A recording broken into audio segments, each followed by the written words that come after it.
एक बार सर्वशास्त्र पारंगत पुराण विद्या कुशल शांतचित्त महात्मा सूत जी से मुनियों ने पूछा कि देवताओं में सर्वश्रेष्ठ देव कौन है, ईश्वर कौन है और कौन पूजनीय है, और किस प्रकार इस संपूर्ण सृष्टि की रचना हुई। ऋषियों की बात सुन सूत जी बोले कि मैं उस गरुड़ महापुराण का वर्णन करता हूँ जो सारभूत है और भगवान विष्णु की कथाओं से परिपूर्ण है। भगवान श्री हरि ने सर्वप्रथम सनत कुमारादिक रूप में अवतार धारण करके कठोर तथा अखंड ब्रह्मचार्य व्रत का पालन किया। दूसरे अवतार में उन्हीं यज्ञेश्वर श्री हरि ने जगत की स्थिति के लिए हिरण्याक्ष के द्वारा रसातल में ले जाई गई पृथ्वी का उद्धार करते हुए वराह अवतार लिया।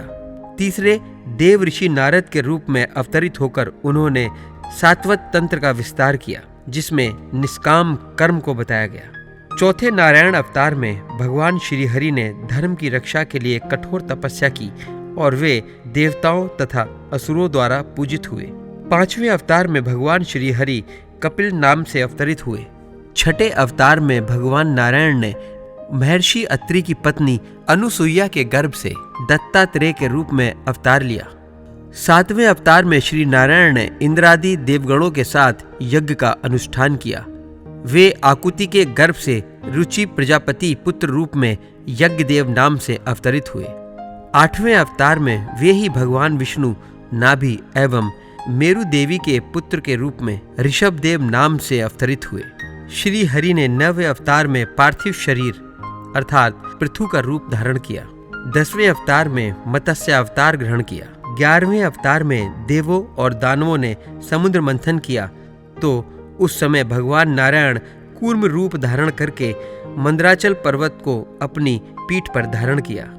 12वें अवतार में धन्वंतरी तथा 13वें अवतार में मोहिनी का रूप ग्रहण किया। 14वें अवतार में भगवान विष्णु ने नरसिंह का रूप धारण किया।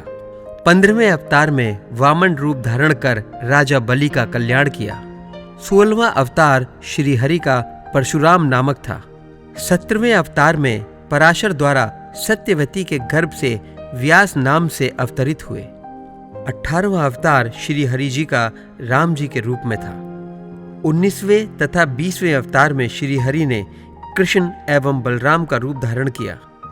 21वां अवतार श्री हरि का कलयुग में कल की रूप में होगा।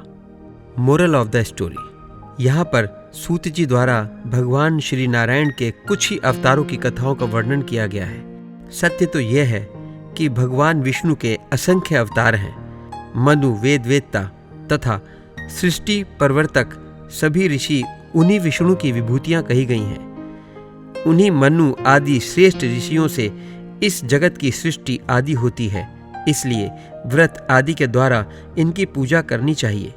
कथा गरुड़ पुराण के आधार से।